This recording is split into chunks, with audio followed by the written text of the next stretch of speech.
Hey guys, what is up, and welcome back to my channel, and welcome back to another episode of the Tea Overflow. In this video today, we're going to be talking about Nikita Dragun, the Hype House, as well as Zoe Laverne. Before we get into this video, if you do hear any background noise, I do want to apologize as my neighbor is currently out mowing, so hopefully you don't hear that in the video. If you haven't seen my previous video titled Morgan Adams addresses Shane Dawson and Elijah Daniel has had enough, I will link that in a card up over here, as well as down in the description box down below, so definitely make sure you go and check that out as well. Alright, let's go ahead and get on into it. Now, if you've been following any of these influencers and their drama, you know that these influencers only care about themselves and nobody else because they all continue to go out and party. We had Jake Paul do a party, we had Lorraine do a birthday party that was thrown by Nikita Dragun. All these influencers are getting together and doing collab videos and stuff, and they really don't care about anybody else, it seems, except for getting views and getting more subscribers. They're out partying, they're doing collabs, they're doing whatever they want, and they don't care that the rest of the world is basically on lockdown because of what's going on in the world. Well, Nikita Dragun is at the forefront of this because not only did she throw Lorraine's birthday party, she actually threw another party at the Hype House the other day.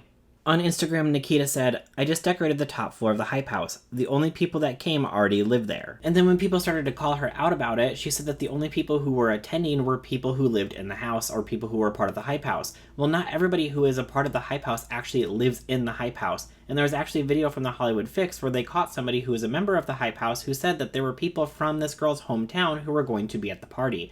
Here's a clip of that video. You excited for Mia's birthday party tonight, or birthday? It's gonna be fun. We're just not having a lot of people over or anything. Just a small get-together? There's small people from her hometown, so coming over. Okay, so it's not gonna be like Nikita twerking on Tony or anything tonight? Not that I am aware of. Okay, we'll have to save that for another one then. So there we have it, where he said that there are people coming from her hometown, so it's not just people who are in the Hype House who are attending this party. And on top of that, it's not like they decorated for this party themselves. They did hire somebody to come in and decorate for the party, so then that brings even more people into the house that don't actually live there. And just because people aren't showing symptoms doesn't mean that they're not a carrier of it. I don't understand why Nikita doesn't think that this is a big issue, because she thinks it's just a joke, it seems. She did post her test results saying that she did test negative for it, but it's like, just because you tested negative for it once doesn't mean that you can't get it. So I don't know if she doesn't realize that if you're around somebody and you don't get it, that doesn't mean that you can't get it. You just got lucky enough that you actually didn't get it. So I don't know if it's going to take her actually getting it to finally realize that what she's doing is extremely irresponsible, and the fact that she is promoting this to all of her fans and all of her followers is extremely irresponsible. So I don't know what's going to make it click for her, but hopefully soon it does.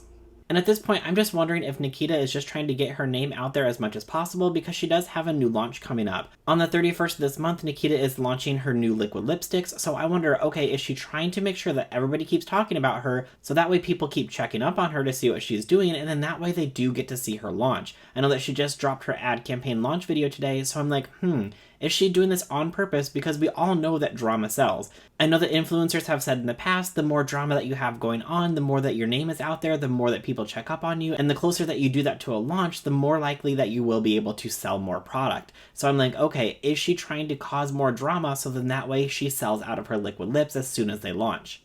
I don't know, that's just my opinion. Let me know what you think about that down below. And then on top of that, you have members of the Hype House who are going out in public without masks on. Here in this tweet that you'll see in a second from SpillSesh, there's a photo from the Hollywood Fix that shows members of the Hype House going to a restaurant and they don't have masks, so they have to give them one. SpillSesh tweeted, "You're telling me some of these Hype House members can't even show up to a restaurant with a mask? They had to be provided one.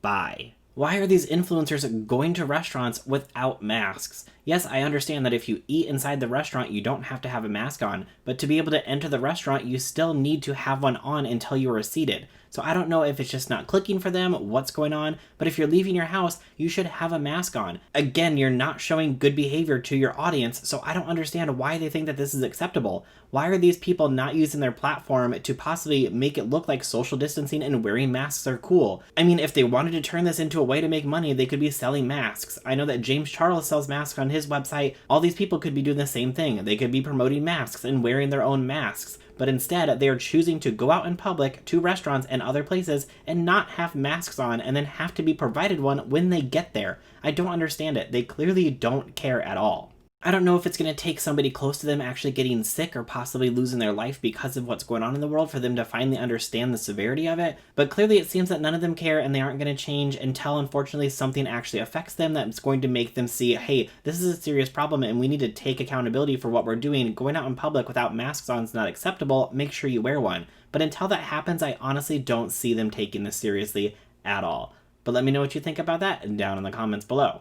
Alright, let's go ahead and move on to our last topic of today's video, and that is Zoe Laverne. If you have no idea who Zoe Laverne is, don't worry, I didn't either. I only learned about Zoe Laverne a few weeks ago when this video came across my timeline of her complaining about Charli D'Amelio almost passing her on TikTok. This is the video that I'm talking about. I'm literally crying about this for like an hour because it's just so like pathetic that like she just comes in and like almost passes, like she's so close to passing me and everybody's reminding me that she's gonna pass me, and I just want to prove this that I am better than her because I am Zoe Laverne and I am literally the star of TikTok, and TikTok is putting me down and boosting her up, and I'm about to go to TikTok headquarters and strangle their necks. And when I saw this video, I was like, wow, she is literally complaining that somebody else is getting more followers than her on TikTok. I honestly do not understand TikTok at all. I don't get it. I understand it's entertainment, and I guess maybe I'm just too old for it. I don't really know. But I'm like, I don't get this at all. But I mean, she's entitled to feel however she wants, whatever. But recently, apparently somebody leaked the information that she was adopted. And so in return, she ended up turning around and leaking this person's phone number. I learned this from a tweet from Def Noodles that is the following. Def Noodles tweeted, Zoe Laverne admits to doxing 13-year-old girl because girl leaked video on Insta about Zoe's adoption, something Zoe had never shared on internet. Zoe shared 13-year-old girl's phone number and her name with her 18 million followers. Zoe is a TikToker. And then he included the following video. Dude. Let me just rephrase what she said. You leaked numbers, therefore they can leak anything they want on their account. Girl, go play with Barbies. Go watch Disney. Personal life and numbers aren't the same thing, stupid. Allie, can I just say your name?